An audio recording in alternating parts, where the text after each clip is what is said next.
Our first question comes from the line of Steve Jewin. Steve, your line is now live. All right, thank you, John. It's always a pleasure to talk to you. And my first question for you is that we already heard from Andrew Capel earlier on the call, and he said, I'll quote him, that he saw things in the fight with Costello Vancinas that he thinks will help because he had the joy of being on the same card with you. So obviously it's been almost a year since that fight now. So how much can you really gain from that? What do you think? Hopefully I've cleaned up a lot of stuff that I needed to have better in that fight.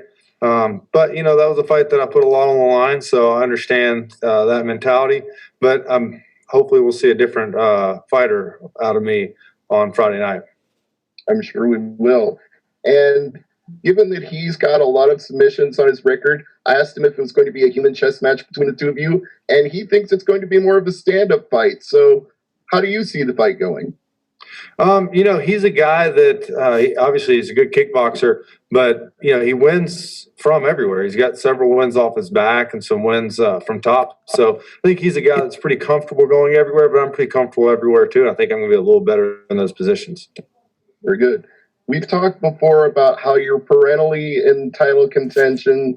Only guy that really knocked you out of getting a title shot was Rafael Lovato Jr. And then, of course, he vacated the title because of health problems. That was unfortunate. But now with this situation that we're in currently with the pandemic and everything else, where do you stand in line for that always there but never quite there title shot?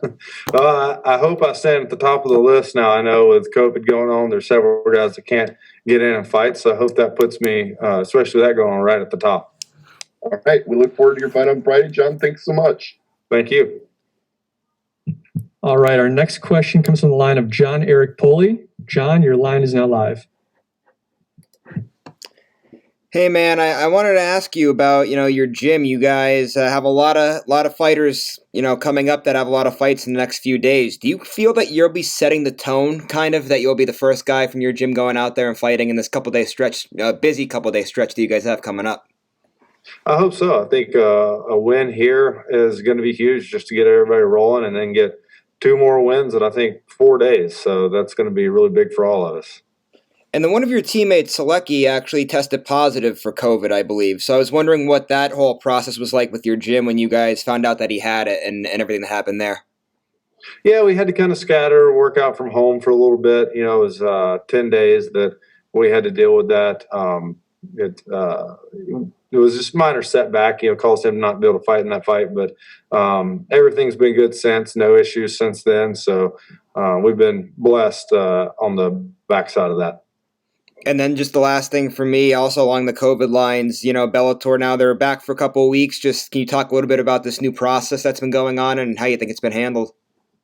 I think really well. It's obviously everybody's having to make sacrifices to be able to be here, but just happy to be here and be able to fight. I know a lot of people are out of work. A lot of sports aren't happening right now. So the fact that Bellator is going through the whole process to make this happen is great, and I really appreciate it.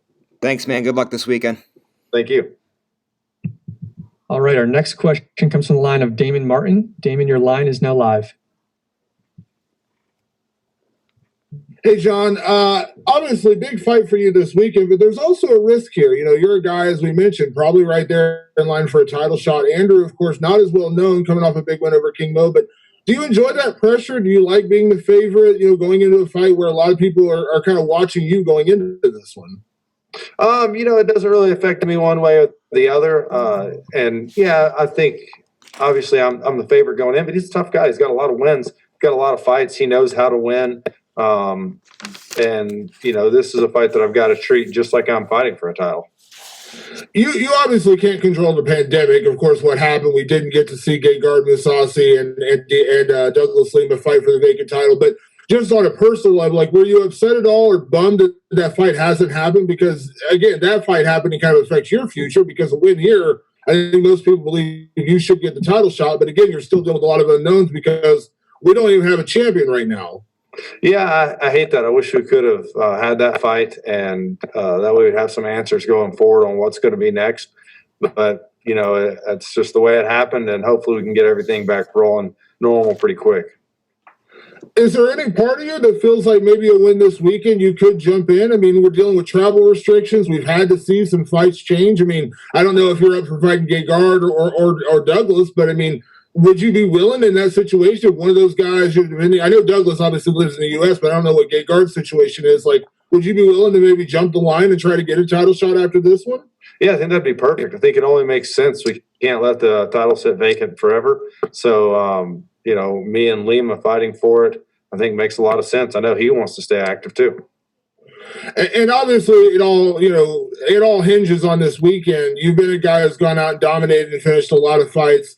Outside of that Lovato fight, you've been on such a huge win streak here. Do you feel like, every chance to fight is a chance to make a statement? Do you feel like maybe you need to make a bigger statement here just to kind of solidify your spot as that number one guy? I mean, obviously, I think every fight, people always remember your last fight. So making a statement's big, but at the end of the day, right now, I just got to go out there and get a win. And hopefully it's done in an exciting way. But, at the end of the day, I just got to come out with a W.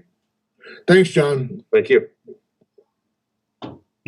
All right, our next question comes from the line of Jay Anderson. Jay, your line is now live.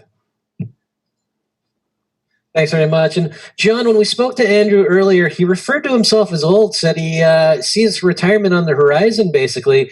You're the same age. Is that something you've thought of at all? Because obviously you do have the goal of the title still. Yeah, I want that title. I'm not looking at that. And if I ever say that, my wife's not going to let me. So I plan on fighting for the title and keeping it for a while. So I'm not even thinking about retirement right now. We've seen a lot of obstacles thrown up this year because of the pandemic, the travel restrictions, the empty arena. In terms of fighting without the fans, how do you see that playing into things? It's going to be very interesting. I've known a couple people that have fought since then. I think at the end of the day, you kind of put all that out of your head once you get in there anyway. I don't think it'll change much. It might be better for me. I kind of blew my arms out on a choke against Vancinas that wasn't there because when the crowd went crazy, it made me think I've got it, and I squeezed harder than I should have. So hopefully it'll make me not make mistakes like that. But I think other than that, I don't think it's going to be a big difference. All right. Well, thanks a lot. Best of luck on Friday. Thank you. All right, our next question comes from the line of Dimitri Kagan. Dimitri, your line is now live. Hey, John, how's it going? Good. How are you? Doing great. So it's no secret, where your strengths are in this fight on the ground, and him being a kickboxer. Do you plan on standing with him and then, taking advantage of any tie-ups to take it to the ground, or is your number one goal to get it, in your world, basically? I think this is going to be a fight where I'm not going to have that option to just put him on his back and go to work. I think I'm going to have to fight in every position on this fight because he's a guy that's good everywhere. So, I got to establish myself on the feet early to get some, really make anything possible after that.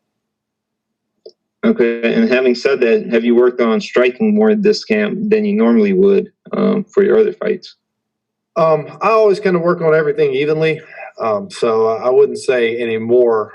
Probably work striking a little differently than I have in the past, but not anymore. How differently, in what way?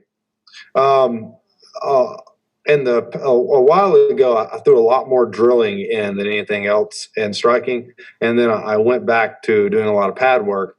And this camp, I've gone back to doing a lot more drilling. I think it's just more realistic and really work on moving my head and landing my shots and everything like that. So I think that, that's a positive to go that route. And I'm still doing pad work, but just more heavy on the drill side. Perfect. Thank you. Good luck and have a good one. Thank you. I appreciate it. All right, our last question comes from the line of Kevin Shajan. Kevin, you are now live. Hey, John. It's been a while since your last defeat to former champ Rafael Lovato. Since then, you won 2 straight. What's been the key difference, the key change from the last loss to now? Not fighting Lovato. No, I think I've tried to change a lot since that fight. I had what I thought was 2 good rounds going into the third with him, and I tried to change a little bit of my conditioning. I got a conditioning coach and things. And then my last fight, I faded again late. And I think I found the hole there, what my problem was. So I've tried to clean that up and make sure that's not an issue going forward. All right. So another question is, if the fight is short, do you look for a quick turnaround, or do you plan on taking some time off, enjoying some time with the family? I'd be happy with a quick turnaround. I know there's an issue with getting plenty of fighters fights, but there's also the issue of not getting certain people here. So if there's a quick turnaround, I'd be happy with that. All right, John, thank you so much. Good luck on Friday. All right, thank you. All right, John, thank you very much for the time. Up next, we have Roy Nelson.